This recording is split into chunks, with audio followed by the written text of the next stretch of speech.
Vayamos a la palabra de Dios, a la carta del apóstol Pablo a los Romanos, capítulo número 10, versículo número 12. Capítulo 10, versículo 12 de la carta a los Romanos.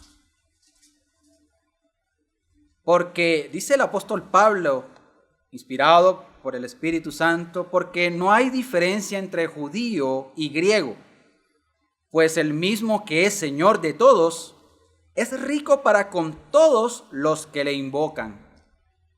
El pecador es pobre sin Cristo, y ciertamente lo es.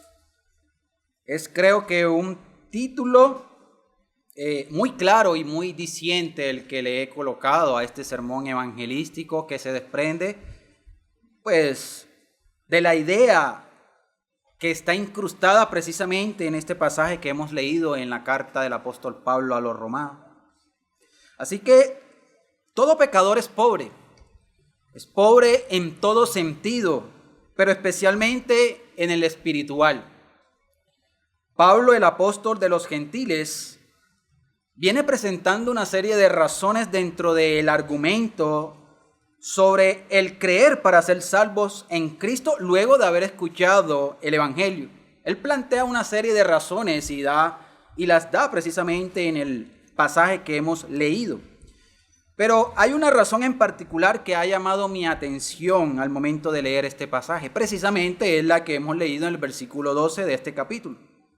Y me llamó profundamente la atención porque en medio de nuestro mundo moderno, no solo este mundo ofrece a través de sus ideas y filosofías de vida, ofrece las riquezas y el confort, sino que lamentablemente muchas iglesias llamadas evangélicas han convertido el mensaje del evangelio en uno que promete riquezas, prosperidad material y sanidad. Por eso que llamó mi atención, porque todo lo que se ofrece hoy en el mundo, incluso en las iglesias, es totalmente contrario a lo que ofrece el verdadero evangelio fielmente predicado de nuestro Señor. Así que estas iglesias caen así en ser vistas tal vez como se dice de estas no iglesias o verdaderas iglesias en Apocalipsis. Más bien se ven como sinagogas de Satanás más que como verdaderas iglesias de Cristo. Lo único que en verdad podemos decir que ofrecen al pecador estas iglesias es desesperanza y un boleto directo a la condenación. Así que mis estimados amigos y hermanos, hoy me propongo a establecer algunos puntos para desafiarles, estimados amigos, en primera instancia. Porque tal vez, así como oraba antes de esta predicación o antes de iniciar este sermón, tal vez creen equivocadamente estar en una posición de privilegio o de riqueza o de prosperidad por las razones equivocadas. Y con ello quiero pues enseñarles quiénes verdaderamente son los ricos espiritualmente hablando. El evangelio o el mensaje del evangelio, estimados amigos y hermanos, no se limita, como nos dice Pablo aquí en este pasaje, a ninguna nación o pueblo, sino que se debe proclamar y se ofrece al mundo entero, también como se enuncia claramente en Marcos 16:15. En un tiempo, ciertamente, el favor divino recaía principalmente sobre Israel. Esto lo deja en claro el apóstol en Romanos 9, del 4 al 6. Pero ahora en nuestros tiempos, desde que el Señor vino a inaugurar el nuevo pacto, se extiende también a los gentiles, como nos dice este versículo 12 que hemos leído aquí en capítulo 10 de Romanos. Porque no hay diferencia, dice Pablo, entre judíos y griegos. Y ya voy comenzando a dar el contexto precisamente del pasaje antes de desarrollar la idea, porque es bueno que queden claros. Así que el muro intermedio de separación entre judíos y gentiles ha sido derribado y los creyentes de todas las naciones podemos entonces ahora acercarnos con confianza al propiciatorio. Y desde allí debemos entender, estimados amigos, que el evangelio, siendo ofrecido a todos, se convierte precisamente en un tesoro incalculable, y ya verán por qué. Así que creo que incluso podemos afirmar que el mensaje del Evangelio no busca en ningún sentido ofrecer a todas las naciones, a los gentiles y judíos, nada diferente a ¿qué? Al perdón de pecados y la vida eterna que es únicamente en Cristo Jesús. El mensaje del Evangelio se predica precisamente para eso, para dar esperanza al pecador por sus pecados. ¿Y esperanza por qué? Porque están desesperanzados, porque son esclavos del pecado y están condenados. Así que el Evangelio bien predicado no ofrece nada diferente a esto. Y es por ello que debemos tener en claro el por qué se ha derribado ese muro, digámoslo así, entre judíos y gentiles a través de lo que hizo Cristo en la cruz del Calvario, para hacerlo más valioso, un tesoro incomparable. Es por eso, mis estimados amigos y hermanos, por lo que al estudiar este pasaje de forma adecuada podemos entender que el pecador, para sinceramente dejar de ser pobre, debe creer en Cristo, el cual es Señor de todos. Es así de sencillo, pero suele pasar que el pecador insiste en buscar riquezas espirituales aparte de Cristo. Por eso digo que sé que es fácil de dirigir hasta aquí la idea de saber que por tan solo creer en Cristo seré rico espiritualmente, pero lo que se nos hace difícil o se les hace difícil para el pecador es aceptar lo que podemos seguir diciendo a medida que profundizamos en la meditación de cada frase que podemos extraer de este texto. Así que comencemos meditando en la primera frase que nos ofrece este pasaje que tenemos como fundamento en la predicación evangelística en la mañana de hoy. Pues nos dice el apóstol aquí, vuelvo y lo repito, capítulo 10, versículo 12 de Romanos. Dice, porque no hay diferencia entre judíos y griego, pues el mismo que es Señor de todos. Y ahí la primera frase que quise resaltar como primer encabezado en esta mañana, Señor de todos. Así que Pablo nos dice, después de afirmarnos que el Evangelio es para todos, que el Señor, del cual él tiene en mente para dar esta razón en particular, es Señor de todos. ¿Quién es el Señor aquí, al cual Pablo se refiere en este pasaje? Bueno, el Señor al que se refiere Pablo es Jesús. Y esto no lo hago con el ánimo de insultar su inteligencia, pues para muchos es claro, pero creo que es bueno pues hacernos esta pregunta y responderla simplemente para establecer de que Pablo tiene en mente que es Cristo o Jesús del cual él está hablando aquí. En el versículo 9 Pablo dice que si confesares con tu boca que ¿quién? Que Jesús es el Señor y creyeres en tu corazón que Dios le levantó de los muertos, serás salvo. Así que desde el 9 Pablo nos promete el sujeto del cual él hablará en el versículo 12, a saber que Jesús es el Señor de todo. Así que Pablo reafirma en el versículo 12 que Jesucristo, insisto, es el Señor de todo, tanto de judíos como de gentiles. Y esto es bueno saberlo, así sea de manera didáctica, porque hay sectas que han obviamente desconfigurado la interpretación de pasajes como estos, queriendo decir que Pablo se refería no a Jesús, sino a Dios Padre, por decirlo de alguna manera. Pero bueno, sigamos.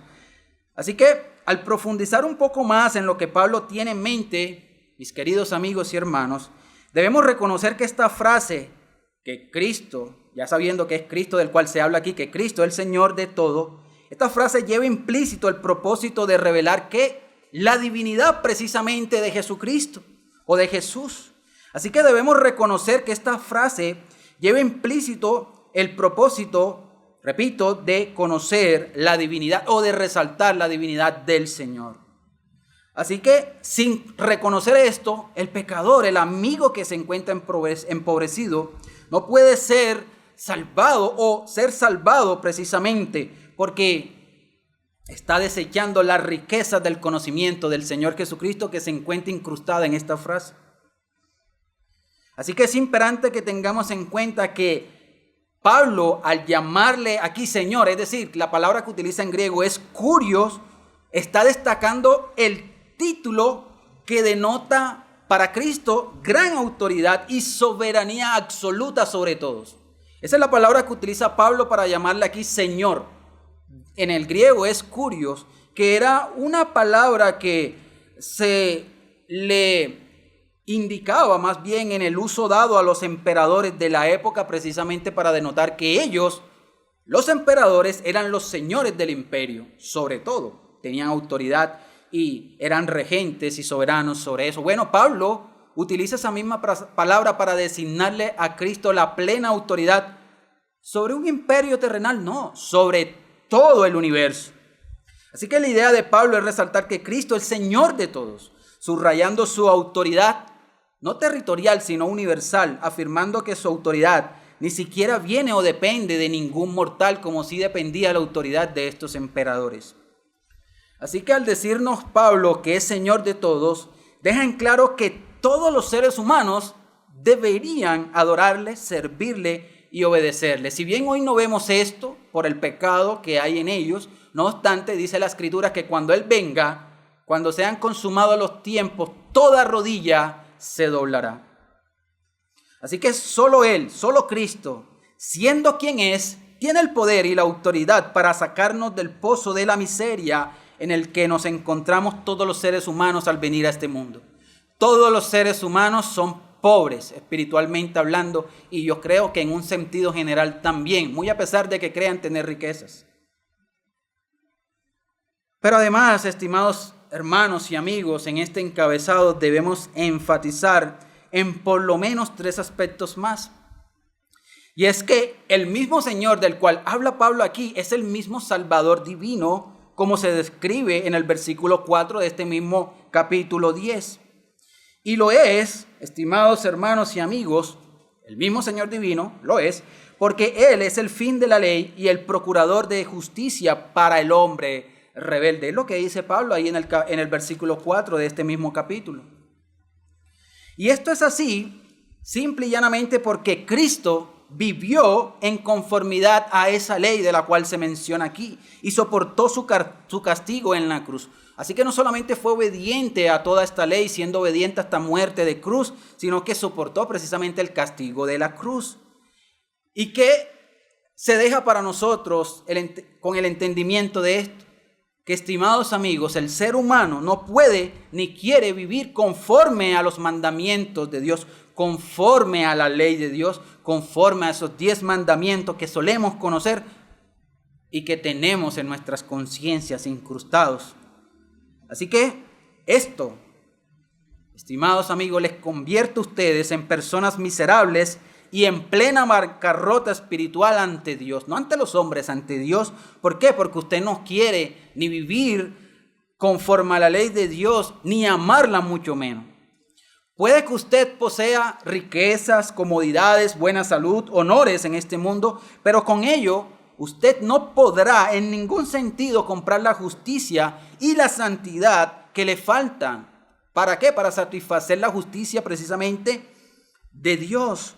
Y mucho menos usted, con todo lo que cree tener, podrá pagar algo al Señor para evitar el castigo que pesa sobre usted por transgredir los mandamientos del Señor de todos. Así que solamente Cristo es el mismo Señor, divino Salvador, porque es el único que es el fin de la ley y el procurador de la justicia para el hombre rebelde. Así que Cristo, el mismo Salvador divino, quien nos dice Pablo, es el fin de la ley y además el único, escúchese bien amigo, el único que ganó la justicia inmerecida para todo el que cree en Él. Cuando hablamos de esa justicia que ganó Cristo en favor de aquellos escogidos, de aquellos que hemos creído en Él, nos referimos a esa perfecta condición de ahora ser vistos como si nunca hubiésemos pecado delante de Dios únicamente por estar en Cristo. A eso nos referimos con la justicia, de la cual siempre proclamamos aquí, a entender que por creer en Cristo, por medio de la fe que se nos ha sido dada, ahora nuestra condición es que Dios nos ve en Cristo como si nunca hubiéramos cometido pecado. Así que la justificación únicamente por la fe es una riqueza incalculable para el pecador empobrecido espiritualmente hablando. para aquel que se ha arrepentido de sus pecados y ha confiado en la persona y en la obra de Cristo. Es hermoso pues hablar de la justificación como un tesoro incomparable, porque el mundo no ofrece eso ni ninguna otra religión, solamente la religión de la gracia, solamente el evangelio de la gracia salvadora ofrece verdadera justicia en Cristo delante de Dios. Pero el segundo aspecto es que el mismo Señor, como se describe en el versículo 9, el Señor Jesús, a quien Dios resucitó de entre los muertos, es el divino Salvador que rompió las barreras de la tumba, lo que indica que su muerte fue un éxito y que su mediación fue triunfante. Así que por su resurrección fue declarado Hijo de Dios con poder. Entonces, si esta es una gran verdad, les pregunto, estimados amigos, ¿por qué hemos de buscar consuelo en otros mensajes que dan falsas esperanzas? Si el verdadero mensaje de la salvación que es en el Evangelio, en Cristo Jesús, da esperanza precisamente porque Cristo Jesús al ser resucitado fue declarado Hijo de Dios con poder, es algo que no podemos rechazar, ni deberíamos estar rechazando precisamente porque es el único que da esperanza. Si el Señor, que es dueño de todo, ha vencido a la muerte con poder, ¿por qué hemos de tocar la puerta de vanas ideas que ofrece el mundo, que lo único que hacen es condenarnos? ¿Por qué usted, querido amigo, se esfuerza en buscar la paz que necesita su conciencia, por ejemplo, en la psicología humanista o en las ideas de la falsa religión de este mundo, que supuestamente ofrece paz a través de cosas que no sirven para nada? Así que Cristo es el divino Salvador, siendo él mismo el Señor de todos, porque resucitó de los muertos con poder, declarado así como el Hijo de Dios con poder, para dar verdadera esperanza a todos aquellos que crean en ese Señor de todos. Así que todo pecador empobrecido por su pecado deberá reconocer que Cristo es el mismo Señor, es el único que puede dar vida espiritual a través de su Santo Espíritu. Puede dar las arras, como leíamos en Efesios 1, la garantía de la salvación para vida eterna. Si usted, querido amigo, cree en Cristo, su vida eterna estará garantizada porque tiene como garantía al Espíritu Santo en favor suyo. Y esto, insisto, es valioso. Es lo más rico que podemos entender sobre el concepto de riqueza que se nos haya enseñado en este mundo caído.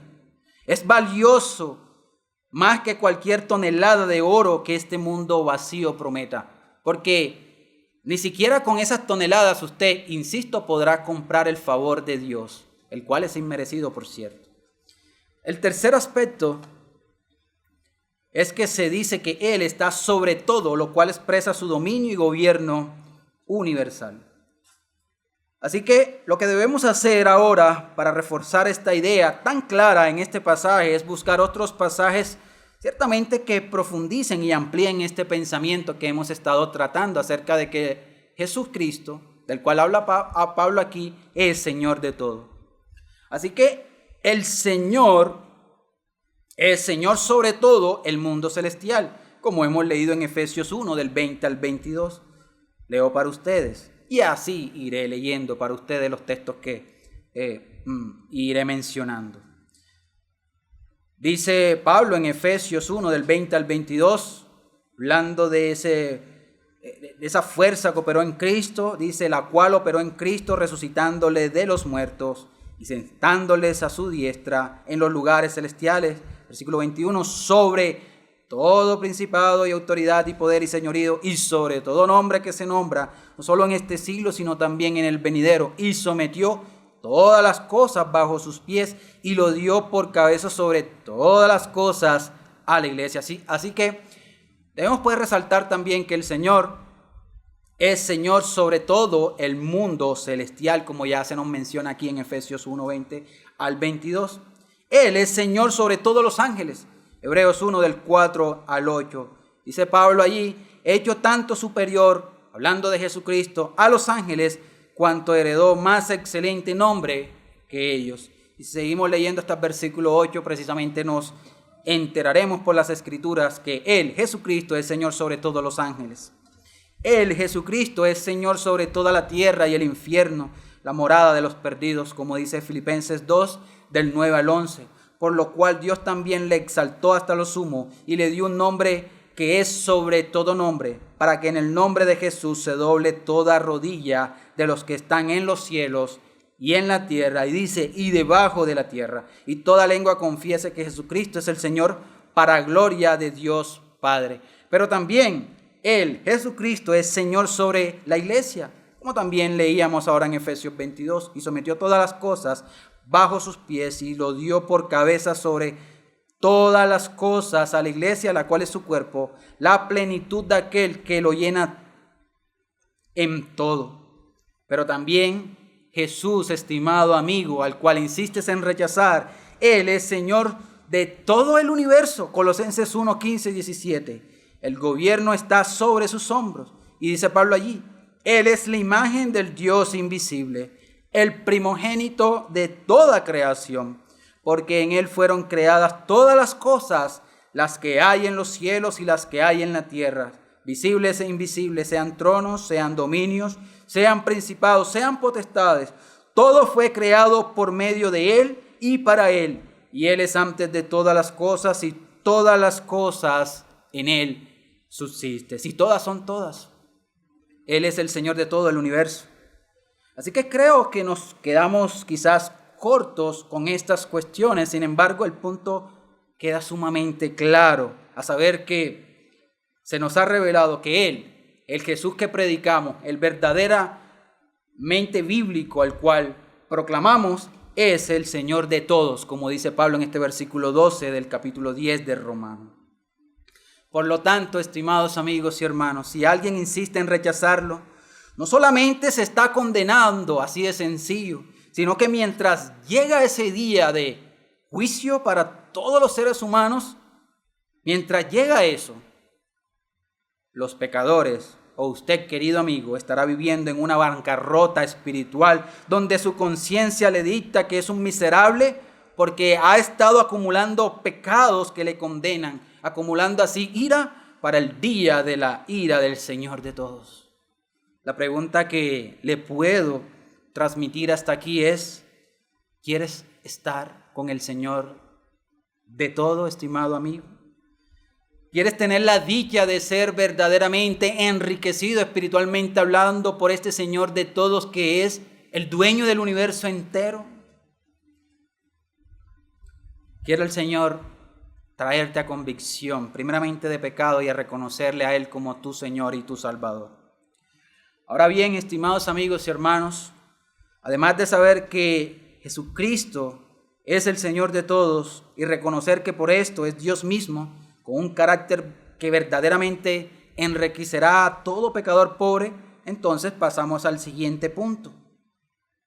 Así que con esto podemos comprender algo importante, que por ser Cristo quien es, tiene el poder para enriquecer espiritualmente al pecador arrepentido con tan solo su gran influencia.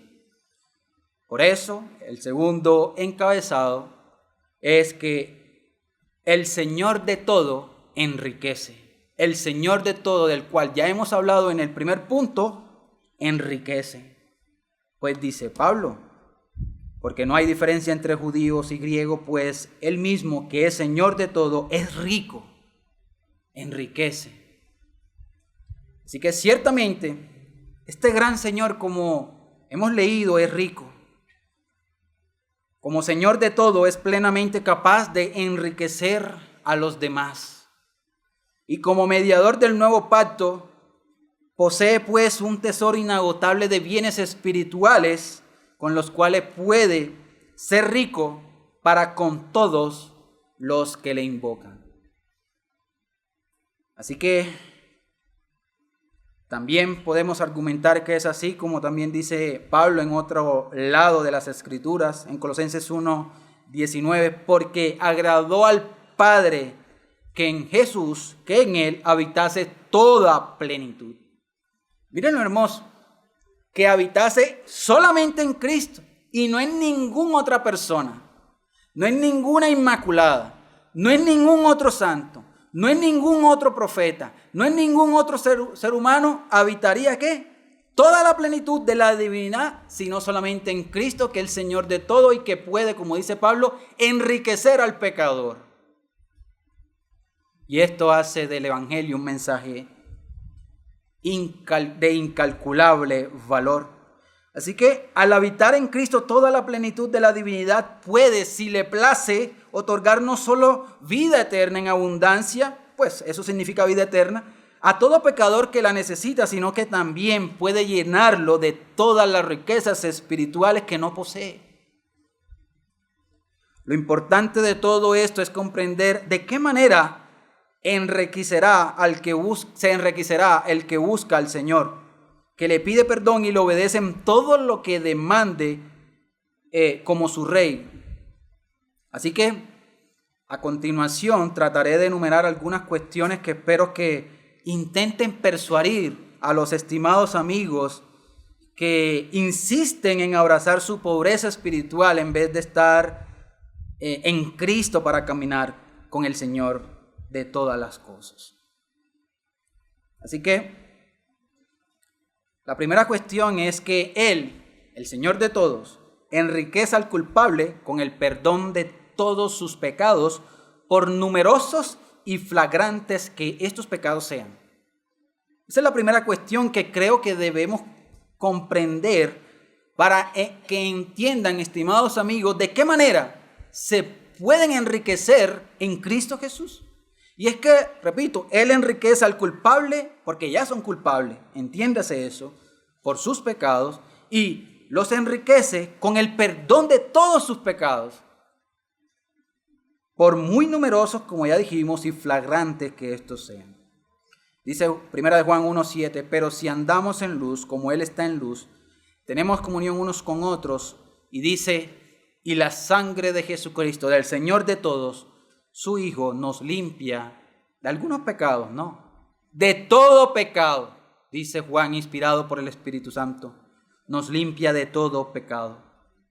Así que el apóstol Juan nos dice aquí en su primera carta que con tan solo andar con Él estaremos limpios de todo pecado.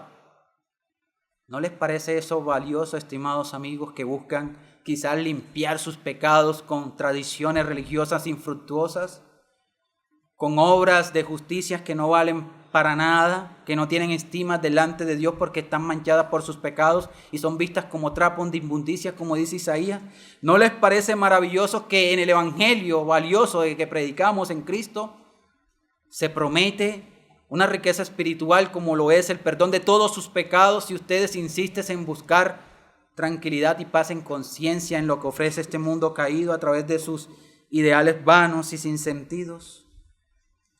Andar en luz implica reconocer nuestro pecado y miseria, primeramente ante el Santo, ante Dios, y luego abrazar sus promesas de perdón y limpieza, procurando en su espíritu caminar en luz. Por lo tanto, estimados amigos, seguir andando en pecados y en tinieblas no les ayudará a salir de esa pobreza espiritual en la que todo hombre no arrepentido se encuentra. Así que, amigos, dale a tu alma. Lo digo así porque debes estimar a tu alma. Dale a tu alma la riqueza del perdón de pecados que se encuentra únicamente en Cristo Jesús. La segunda cuestión que debemos saber en cuanto a que el Señor enriquece conforme a su voluntad es que Él enriquece a los condenados por la ley. ¿Y cómo lo hace? Al liberarlos y justificarlos. Eso lo dice claramente en Hechos 13:39 y en Romanos 5, versículo 1 y casi todo ese capítulo 5 y también en Romanos 8:1. No los leeré por cuestiones de tiempo, pero él allí habla claramente de que todos estamos condenados con simplemente venir a este mundo por el pecado imputado de Adán a nosotros y su culpa, pero también por nuestros propios pecados. Venimos condenados. No obstante, la riqueza de Cristo radica en que Él nos puede liberar de esa condenación. Y no solamente eso, sino justificarnos solamente por la fe, dándonos ahora una condición de que estando en Él nos ve Dios Padre como si nunca hubiéramos pecados. La ley, estimados amigos, es perfecta y condena a cualquiera que falle, aunque sea en uno de sus puntos, como dice Santiago. Es decir, estrictamente hablando, estimado amigo, nadie puede cumplir la ley. Sin embargo, Cristo al cumplirla perfectamente ganó la riqueza de la justificación solo por la fe, la cual ofrece a todo pecador que crea en su obra y en su persona. Así que solamente por arrepentirse de sus pecados, por avergonzarse por los mismos delante de Dios y creer en Cristo para salvación, usted puede ser justificado. Cuando alguien es salvo por la fe en Cristo, es visto delante de Dios como si nunca hubiera pecado. Y esto, mis estimados amigos, es riqueza espiritual en su máximo esplendor. Dígame, ¿qué idea de este mundo vano ofrece esto? Ninguna. Ninguna religión de obras ofrece esto. O bueno, lo ofrece solamente si cumple sus ordenanzas humanistas y mundanas, que no les ayudará a estar en bien y en paz con el Señor de todos. Lo tercero es que Él, Jesús, enriquece a los injustos y contaminados por el pecado con su gracia purificadora y su poder regenerador. ¿Y cómo lo hace? Transformándolos en nuevas criaturas en Cristo Jesús, como nos dice Pablo en 2 Corintios 5:17. Solamente el Espíritu Santo puede regenerar al pecador miserable por causa del pecado. Solamente el Espíritu Santo. Un corazón de piedra es un corazón muerto que vive en su propia ruina espiritual y está condenado. Por tanto, para que este corazón pueda recibir la riqueza espiritual de ser una nueva criatura, debe arrepentirse de sus pecados y creer en Cristo para salvación, únicamente en Él.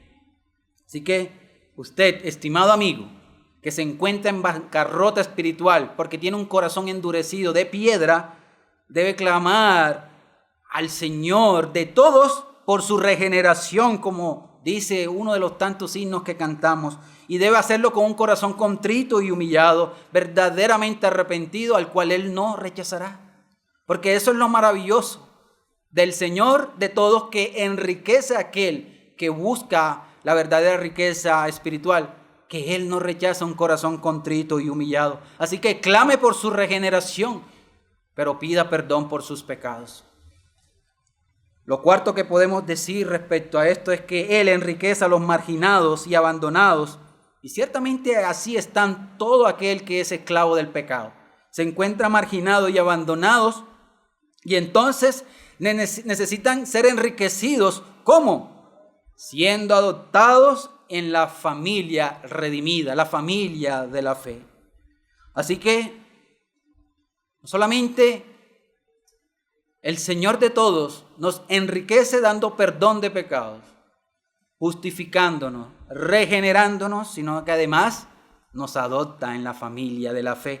Y con esto nos da preciosos privilegios que solamente esta adopción espiritual verdaderamente ofrece. Solamente el Espíritu Santo es el que puede obrar en nosotros esa adopción que es en Cristo Jesús, en la familia de la fe. Miren, amigo, la familia, la que nosotros tenemos, obviamente la biológica, es algo precioso para todos. Nuestros padres nos aman y nuestros hijos también, y así recíprocamente amamos a otros. Ciertamente la familia es un regalo de Dios para la humanidad entera, es una muestra, podría decirse así, de su bondad y una expresión de su gracia general, hacia toda la raza humana. Es una realidad. Todos nos hemos sentido amados por nuestros familiares. Quizás no por todos, pero sí por algunos de nuestros familiares, particularmente por nuestros padres. Sin embargo, por más valioso que eso sea, ese concepto y esta realidad sea en nuestras vidas, la familia biológica o el amor de la familia que el Señor nos ha dado no puede suplir la pobreza espiritual en la que los seres humanos se encuentran. Solamente Cristo, con su poder enriquecedor, puede adoptar al pecador en una familia mucho mejor, en la familia de la fe, donde se disfrutan preciosos privilegios. En esta adopción, que es rica en abundancia, Dios nos ha reservado una herencia espiritualmente hablando incomparable, una herencia eterna y gloriosa. Así que únicamente los hijos de Dios pueden formar parte de esta familia que es verdaderamente rica.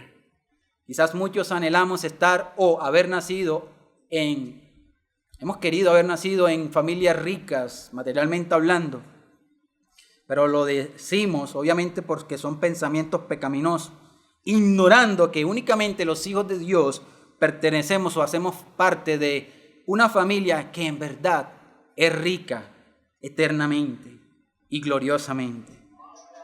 La pregunta que les transmito nuevamente, estimados amigos, es: ¿rechazarán la oferta de pertenecer a esta familia? Y que se puede pertenecer únicamente por la fe que es en Cristo, Señor de todos. Es decir, gratuitamente, sin que usted le ofrezca nada a cambio. Sin que usted tenga que hacer un proceso de adopción como los que hay que hacer hoy en día para adoptar a alguien en el bienestar. Usted no debe hacer nada. Usted solamente debe arrepentirse, insisto, por tercera y cuarta vez, creo yo, arrepentirse de sus pecados e ir a Cristo con un corazón contrito y humillado, creer en Él para salvación por todo lo que hizo en favor de los pecadores que se arrepienten. Clamar por su regeneración, como ya hemos dicho, y rogarle que le salve de la condición en la que se encuentran. Pero ¿qué más se puede decir de este punto respecto a que el Señor de todo enriquece? Bueno, muchas cosas, porque Él enriquece al ignorante con sabiduría celestial que ilumina la mente y el corazón. Porque Él enriquece al débil con la fuerza de su poder para superar cualquier adversidad. Porque Él enriquece al temeroso con valor para enfrentar incluso la muerte misma. Porque Él enriquece al deprimido con consuelo divino que calma el alma atribulada. Porque Él enriquece al soldado de la cruz con una armadura celestial, da éxito en la batalla espiritual y conquista las victorias sobre el pecado, o lo ayuda a conquistar al pecado, viviendo en victoria y en victoria. Él, nuestro Cristo, nos enriquece, dándonos apoyo constante sobre las tentaciones, porque Él enriquece al afligido y al quebrantado con una fuerza renovada suficiente para cada día. Él enriquece al moribundo con la esperanza viva de la inmortalidad y después con el cielo mismo. Hermoso Señor de todos, que enriquece a todos los que le invocamos. Así que, ¿qué esperas, pecador cargado, para dejar de ser pobre? Cristo en realidad está hoy en esta mañana nuevamente extendiendo su rica mano a todos aquellos que vayan a Él con un corazón contrito y humillado. Así que, ¿por qué, estimado amigo, quieres seguir aferrado a la miseria del pecado? ¿Por qué insistes en abrazar y besar las ataduras del pecado? ¿Por qué más bien no te dejas de eso y pides al Señor que te salve de la condenación de tu pecado y te haga verdaderamente rico, como muchos de los que ya somos ricos por la fe en Cristo? Por último, veamos a manera de pregunta, ¿quiénes pueden gozar de estas insondables riquezas? El pasaje es sumamente claro. Dice que son todos aquellos que le invocan. Dice Pablo de manera clara al final del pasaje. Todos los que le invocan son los que pueden gozar de todas las insondables riquezas que hemos ya enumerado. Así que son aquellos los que han creído a la buena noticia, los que pueden gozar verdaderamente de las riquezas del Señor de todo. Aquellos que han entendido que Cristo vino hace más de 2000 años a vivir la vida perfecta, siendo pobre, dejando su gloria, pero obedeciendo hasta la muerte y muerte de cruz. Y allí en la cruz soportó todo lo que merecemos soportar nosotros los pecadores, empobrecidos por dicho pecado. Cristo no solamente murió por aquellos pobres pecadores que hemos confiado en Él, sino que al tercer día resucitó con poder y ahora ofrece vida eterna a todos los que le invocan. Únicamente en Él, entiéndase eso, únicamente en Él. Todo aquel que en Él creyere, nos dice también Pablo aquí, no será avergonzado, antes será enriquecido. Será enriquecido porque de Él brota toda la riqueza espiritual de la cual ya hemos hablado. Estas riquezas no son materiales ni temporales, sino espirituales e inagotables. Son para todos los que se acercan a Cristo con una fe genuina, así que pide por verdadera fe. Una fe que se aferra al Salvador. Una fe que no claudica ante la prueba y la tentación. Una fe que rechaza las dudas que sobrevienen como dardos por parte de Satanás. Una fe confiada, una fe que invoca su nombre, una fe que ha confiado en el sacrificio y en la resurrección de Cristo. La fe que tienen estos que le invocan son los que gozarán de las verdaderas riquezas espirituales que promete Cristo. Nadie que se acerque a Él en fe será rechazado, porque Él ha prometido colmar de riquezas a todos aquellos que le invoquen. ¿Puede ser Dios mentiroso en ninguna manera? Dios no es hombre para que mienta, ni hijo de hombre para que se arrepienta. Y hoy, a través de este pasaje, nos recuerda que ha prometido que todos los que le invoquen y que creen en Cristo no serán avergonzados, sino que serán enriquecidos por Cristo Jesús, el Señor de todos.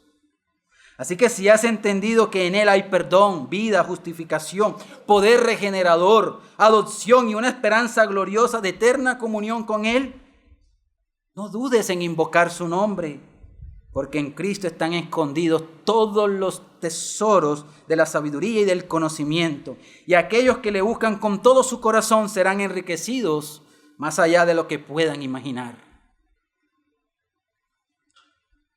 Así que, estimado amigo, el Evangelio de la gracia enriquecedora se te ha predicado una vez más. El Señor de todos ha sido presentado una vez más. Se te ha dado argumentos sumamente claros y enriquecedores que podrán enriquecerte a ti verdaderamente espiritualmente si te arrepientes y dejas atrás la pobreza espiritual que te tiene en bancarrota. Pero ya para terminar, estimados amigos y hermanos, debemos entender lo siguiente. 3 cosas ya por último. Invocarlo implica un profundo sentido de necesidad. Si no es así, no lo invocarás. Debes entender que tú necesitas de este Salvador que te puede enriquecer. Así que ese sentido de necesidad debe brotar de un corazón verdaderamente arrepentido y que necesita un Salvador, porque entonces no lo invocarás. Invocar a Cristo es reconocer que no hay otra fuente de esperanza, que no hay otro Salvador. Implica una rendición total de nuestra propia autosuficiencia y un clamor sincero por su intervención salvífica en favor nuestro. Solo aquellos que reconocen su pobreza espiritual y su total dependencia de Él, solamente esos invocarán su nombre. Lo segundo es que invocarle implica una oración creyente, una oración con fe.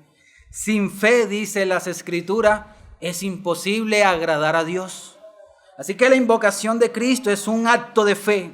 No se trata solo de palabras vacías, sino de un corazón que cree en las promesas de la salvación a través de la obra de Cristo en la cruz. Así que la oración de fe no es la que nos han vendido por allí, dando falsas esperanzas. Es la que se eleva con la certeza de que Él escucha, responde y tiene el poder para salvar. Esa es la verdadera oración de fe. No es una que se hace aquí en pública a través de un llamamiento, no. Es una que se hace en lo privado y se avergüenza en lo privado y le pide en lo privado a Jesucristo que le salve con fe. Así que sin esta fe, todo intento de acercarnos a Dios es vano, porque sin fe, repito, Hebreos 11:6, es imposible agradar a Dios. Solo a través de la fe podemos experimentar las riquezas espirituales que Él ofrece. Usted puede tener todo el conocimiento, incluso del Evangelio, pero si no tiene fe, de nada le sirve ese conocimiento.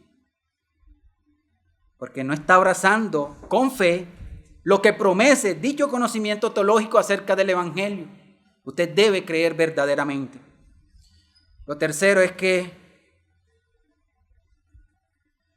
Cristo llama a que todos le invoquen.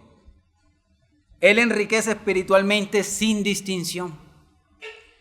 Cristo entonces no hace acepción de personas. Su riqueza espiritual está disponible para todos los que le invocan sin importar su trasfondo, estatus o pecado pasado. Dice Pablo, para con todos los que le invocan, y recuerden que se está refiriendo tanto a judíos como a gentiles. Así que significa que no hay barreras de raza, cultura o historia personal. La gracia de Jesucristo es para todos los que le buscan con un corazón sincero, sin importar cuán grave haya sido su miseria espiritual por el pecado. Él puede hacer rico a cualquiera que se acerca a Él en arrepentimiento y fe. Yo no sé cuál ha sido su pecado. Solamente sé que no hay pecado tan grande que Cristo no pueda perdonar. Así que Él ofrece perdón, vida nueva y una relación eterna con Él. Y esto es enriquecedor para todo verdadero arrepentido de corazón, para todo aquel que ha reconocido previamente su pobreza espiritual, su miseria ante Dios, y va a Él con un corazón contrito y humillado. Solamente basta decirte, querido amigo, no te tardes más, porque no siempre estará a disposición la riqueza que únicamente en Cristo Jesús hay para todo cargado pecador que va a Él.